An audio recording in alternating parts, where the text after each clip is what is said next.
ole tuna hian duati te u nau ka hruai don meka a u kan hruai ma sanga te chuan chumi zoa anau kan hruai le lok don ni kan ron hruai na vlog toy te kan lo thlir ho don nia khian ni pa chu loi thang van thiang a si ar chong moi ang hian a clearing che boite ti na to la ya ri la ra nge chu nem poi soi lo no pong chon an nei chu da chun nu han chan le bi zong a phal le nem nu kam hangai che nang tal chuan min kal san su o ti lom ma se thi nu nun rong in le na tan nei lo fa sha le zol tu ri na lak sak phur ngoi tu le na nai nei ve chun chu fin mai angai a chan tu cha chu sak ma se ta na lai gol eng hun tu rang ba lel vera ni eng dang ngai mal so na bo hian a mai big lo ma sak me la rang ka dar tu luan ti rin tu sak tu le ni na tu hi ri na bom ve thung avan we na te chu thu la khung malam chu pan se la manam he che no pong kan bu chin ka tu na lo tling mel kan bu ta fi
sam la nu chu tong ve ta che vui te caramel ma shangin lo boy vel chin ma se in nun lui su lu zong te har sa in lo bum bo ma se nuam sa tong nge yang ke man nei to e akhi zo sangan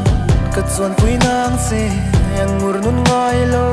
ke ma sang nal shiama la si te twal china an soi bua le ram dai ka fan pui nang se suang to ram nei chu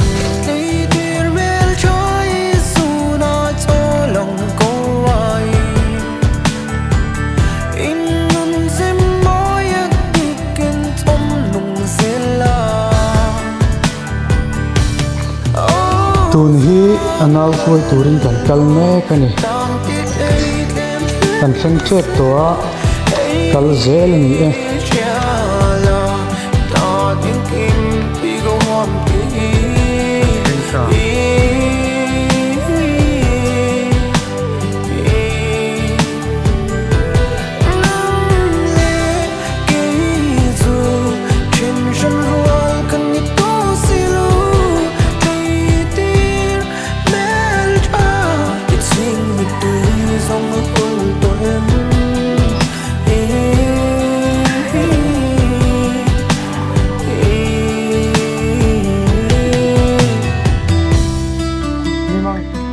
au kai rồi này au kai rồi kai lâu số nó kia cần lấy thì nó thấu phụ chia lâu nè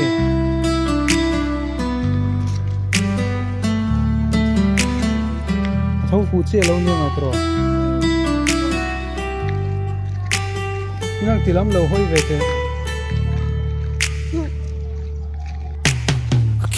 khian ni pa chu loi thang van thiang a si ar chong moi ang hian a clearing che boite ti na to la ya ri la ra nge chu nem poi soi lo no pong chon an nei chu da chun nu han chan le bi zong a phal le nem nu kam hangai che nang tal chuan min kal san su o ti lom ma se thi nu nun rong in le na tan nei lo fa sha le zol tu ri na lak sak phur ngoi tu le na nai nei ve chun chu fin mai angai a chan tu cha chu sak ma se ta na lai gol eng hun tu rang ka lel vera ni eng dang ngai mal so na bo